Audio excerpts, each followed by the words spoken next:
Broadcasting from the business capital of the world, this is the Podcast Business News Network.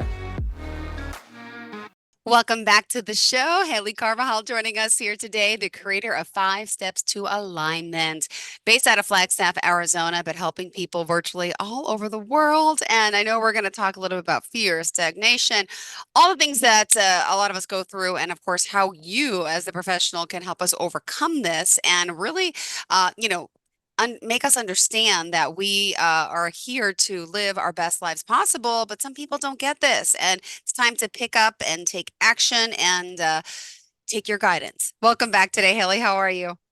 I'm doing great. Thank you so much for having me. I'm happy to be back. Well, thank you. Tell us a little bit about you, what you do. So I help people. I help this, not just people. I help the spiritually awakened overcome fear, stagnation, and lack of direction in their lives so that they can vibrationally align to their higher calling and their soul's purpose, which is really what we're put on this planet to do, is to follow our passions, is to pursue our highest calling, to use these gifts, these natural gifts, skills, and abilities. They were given to us so that we could help lift humanity. It was not by accident at all. Thank you. And how do we contact you? You can reach me at 5stepstoalignment.com. That's FIVE, or I'm very active on Instagram, and that is 5 Steps to Alignment. All right. Thank you so much. So what did you have in store for us today? Well, I'd say, if you guys have been listening to my shows or following these shows, you've heard me say over and over that I help with fear, stagnation, lack of direction. And so I just really want to speak about those today from a higher level of consciousness, intelligence, and understanding, right? So let's first talk about fear. Now, we all should know by now, and if we don't now, you will, that fear is always going to be a part of our existence. And to deny that fear won't ever be there would actually be doing yourself more harm than good. And fear is not necessarily a bad thing, right? Just like certain levels of stress is not a bad thing, right? When we have a little bit of it, like right now, it requires us to be focused. It requires us to make sure that we're on it, right? That we're being present. And fear allows us to negate life kind of the same way. It allows us to use our discernment in moving forward, but fear should not be holding us back. It should be an opportunity to activate courage within us. So really what fear is an incongruent belief, thought cycle, or process that is incongruent with the natural self, with the natural self that you came here to be, the natural self being the person who is here to fulfill that higher calling and that soul's purpose. So where there is fear, I'm sure we've all heard this quote, where there is fear, there is your task, because where there is fear, there is the other version of you. And the highest version of you is in the parts of yourself that you avoid because you fear facing those things, either about yourself, about your life, and things like that. And in tandem with this, even pain and suffering is resisting the natural self, right? This is kind of where emotional intelligence and discernment comes in, right? Because we're very quick to judge ourselves when we're in a state of fear, or we're very quick to judge ourselves when we're in a state of feeling down or feeling a little bit depressed, or like, oh, I shouldn't be this tired. I shouldn't have this fatigue. I shouldn't require rest. I shouldn't, when we do that, we are actually keeping alive the very thing that we don't want to be engaging in, right? Yep. Because acceptance is the foundation to all healing. So if we can just accept that for a moment, we're feeling a little sadness, or we're feeling a little depressed, or we're feeling like we require rest, and we don't resist it, because in that resistance we cause pain, and in that pain we're resisting the natural self, right? Or we're denying the natural self. It's actually creating way more friction than absolutely necessary, like way more friction than necessary. So when fear comes into our lives, that's actually in the direction of your true north and what you're supposed to do, because even our triggers show us where we are not emotionally free, where Mm-hmm. we are not sovereign and whole, right?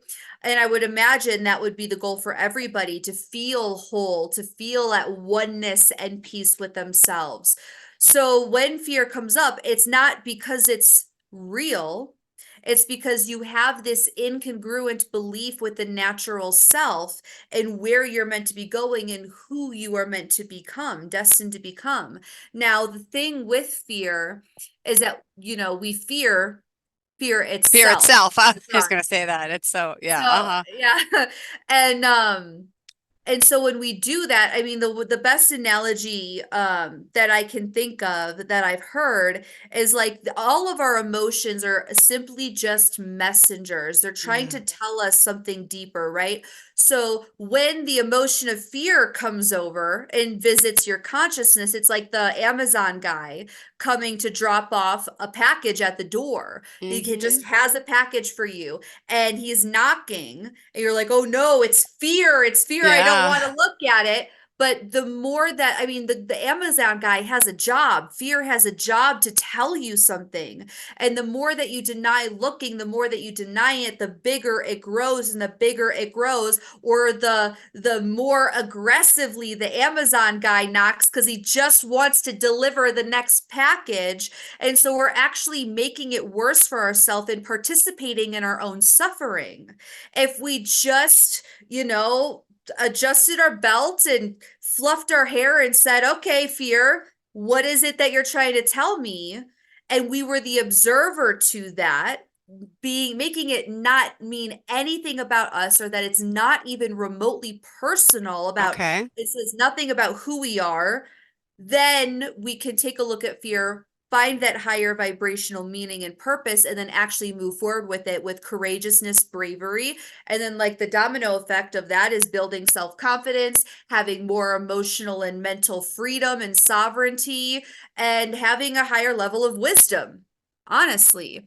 So there's nothing to be afraid of when fear comes forward. In fact, I would recommend, in a highly intelligent way, embracing it, because more often than not, that fear is a gift.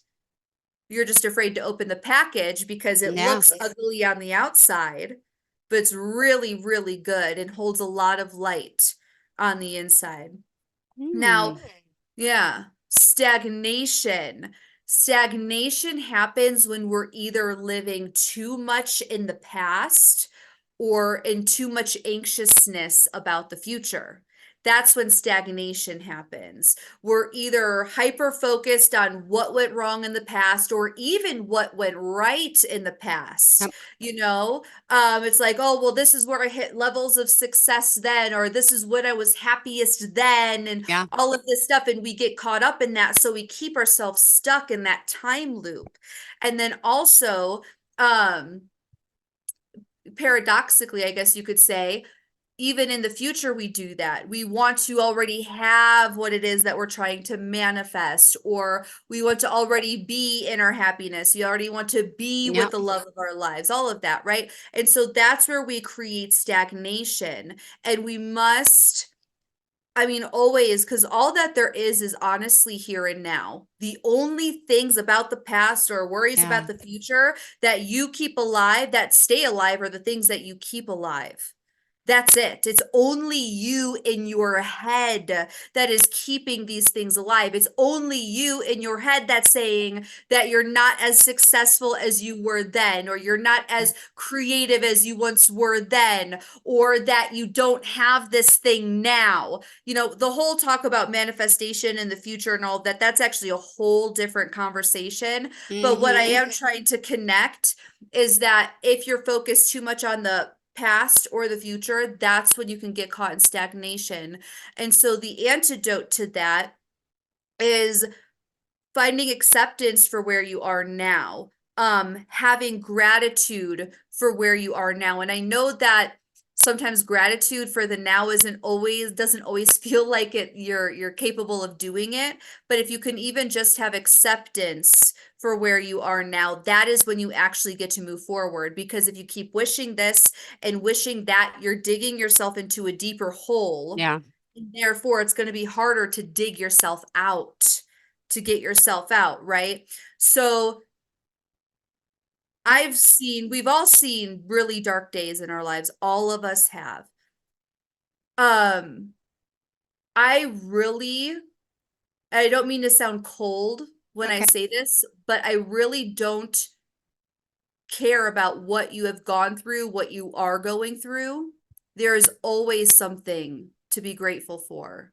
There's always something to be grateful for. And until you can find it and locate it, I don't care if it's even just the fact that you're not in a hospital today, Yeah. you're not on oxygen today, that you don't need to have a pill to keep you alive, or that there is one person in your life that believes in you. Yep. I don't care what you're going through.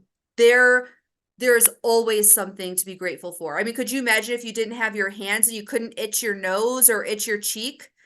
That'd be awful. Imagine if we didn't have our teeth, right? Ah, So, yeah, that would be rough.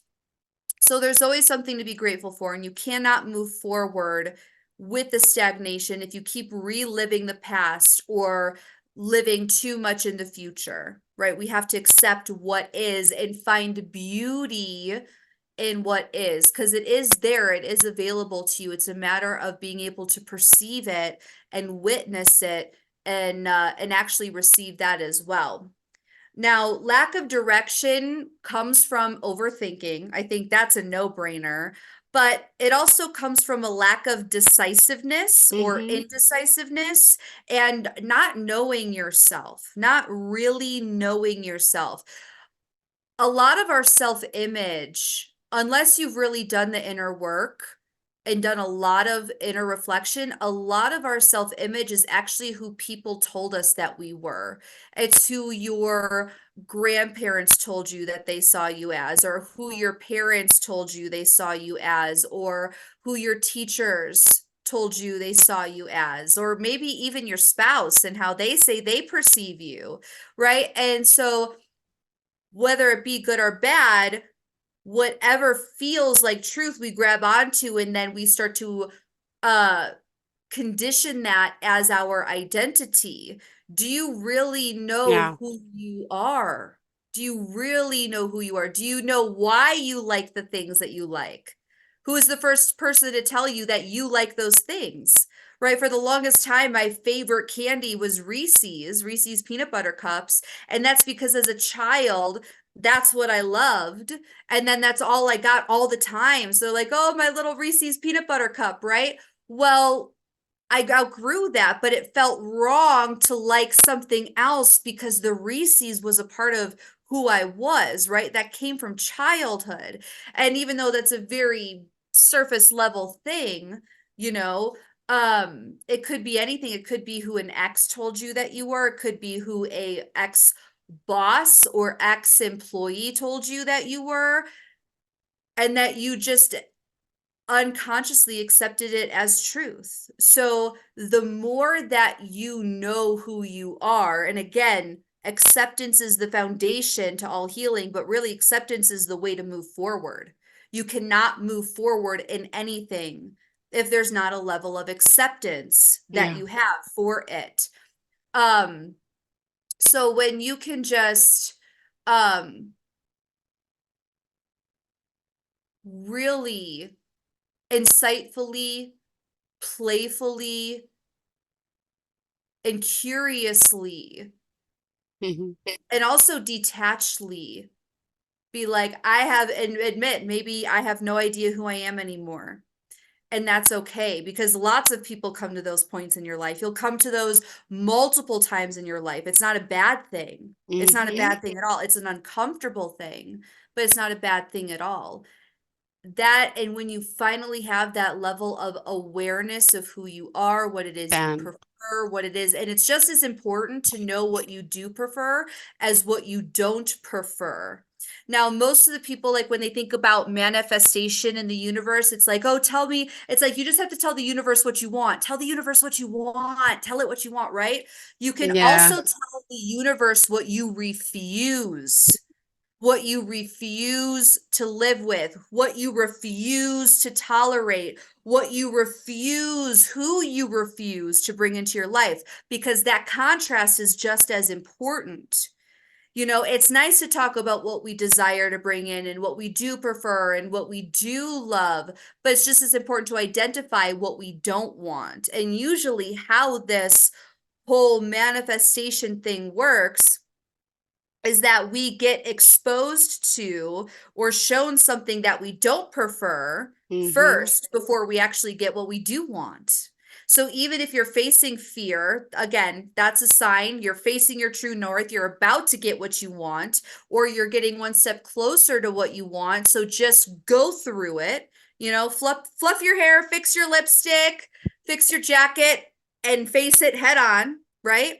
Yep. Um, and just know that that contrast is just showing you, giving you further validation of what you don't want. You know, Yep. how do you know how you like your meat steak, your meat cooked, right? Like I love red meat. I love red meat. How do you know the way that you like it cooked if you don't try it the way that you don't like it to be cooked? You know what I mean? Did that make sense? You can connect the dots that I'm trying to say there. But how do you know the way that you like your meat cooked if Yeah. you have it in a way that's not cooked the way you like it? Got it. You're right. Yeah, yeah, I know. But no, I really just wanted to share that with people today. And just because you're in a place of fear or stagnation or lack of direction, it doesn't mean that that's where you're always going to stay unless you Yes. choose to stay there. Again, we have to take ownership for our participation in our own suffering, whether it be denying how we're feeling or self-loathing and going down the rabbit hole about how we feel. That's why emotional intelligence and discernment are really critical life skills. They really are, because you have to have the emotional intelligence. I think foundational to that is being the observer and being curious as to why this emotion is coming forward. What was the thing that triggered this emotion? And what is this emotion trying to tell me? Where is it showing me that I'm not free? What is the deeper underlying meaning? And then just letting it go, because again, you are the only one that Mm-hmm. would keep that thing alive. And then discernment, the I believe the Oxford definition is just simply to judge well. But for me, discernment is being able to look at the ripple effects of like, so let's say like you have this decision and this decision, you can see all of the ripple effects this way, all of the ripple effects this way, and use this higher intelligence to make a decision. It's not just, oh, you know, do I want to go here or go here? Yeah. It's even in the micro moments where you're using this discernment. It's reading the room like literally second by second, and using that observer mindset and intelligence to make a decision, to either say something or not say something, to engage or not to engage, Yep. right? So and then the last thing I want to say about this, you know, whether it be fear, stagnation, or lack of direction, if it feels heavy, it's not yours to carry. If it feels heavy, it's not yours to carry. Yeah. It's not yours.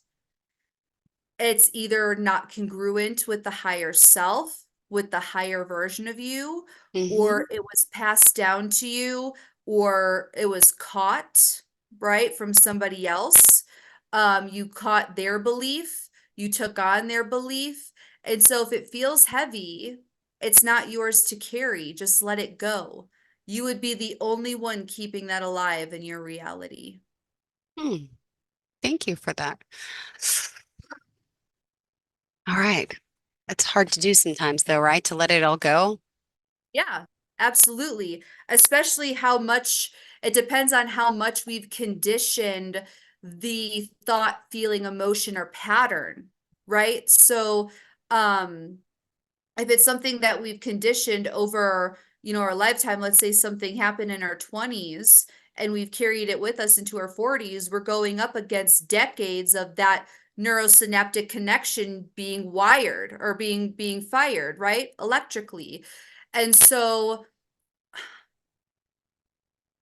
when we're going through this unlearning, relearnings, reinvention, new levels of self-discovery process, that's why I really think that that observation is so important, because it's like who cares if you had that? Who cares if it's still a belief that you had? Who cares if you worked on it yesterday and it still pops up today? Like, who cares? It's only your emotional tie to it and this self disappointment that Mm-hmm. would keep that thing alive. Yeah. Ah, wow. Haley, I just want you to remind everyone how we can contact you. We still have 4 minutes left in the show, but just want to make sure we mention it. I feel like we always talk and the time just goes so quick. I'm like, how can we be talking for 23 minutes already? But okay. That is kind of wild. That is kind of wild. Well, and see, and I will say, 5 steps to alignment.com. But that's the thing about time. See, we think that time is a real thing. Time is really an illusion. And time is a mirror of our vibration, because when we're having fun or when we're learning something, when we're absorbing something, when we're in peace, time flies by like that because we're at a higher frequency. But when we're in sadness, boredom, depression, that's when time moves slowly. So we all each have the ability to bend time, hmm not because we're magical fairies, right? But because simply our vibration does impact this linear concept of time. Yeah. Interesting, right? Yeah. Yeah, we're doing it unconsciously anyway. You already have the power anyway. You're already doing it. It's unconscious. But if you did decide that you wanted to work with me, I have a Patreon offering. You can get spiritual mentorship and coaching for less than a Netflix subscription. You can find that information at 5stepstoalignment.com. That's FIVE steps2alignment.com, or I'm very active on Instagram and you can always reach out to me there. Perfect. And how did you want to kind of end off for today? Hmm.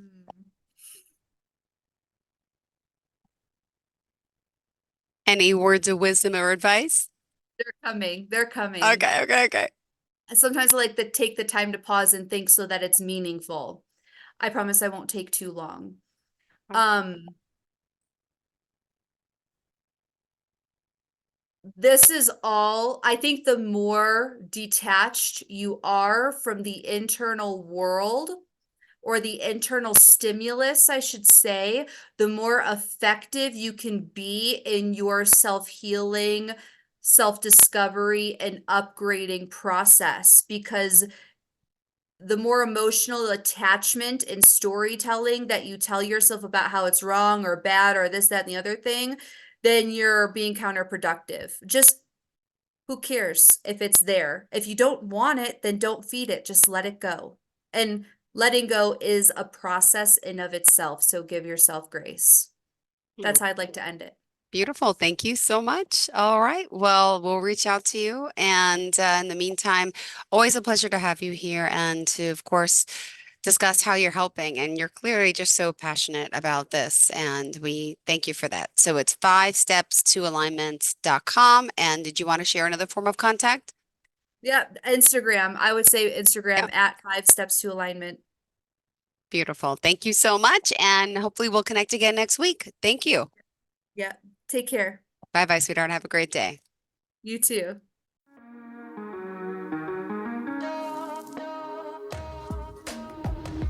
Broadcasting from the business capital of the world, this is the Podcast Business News Network.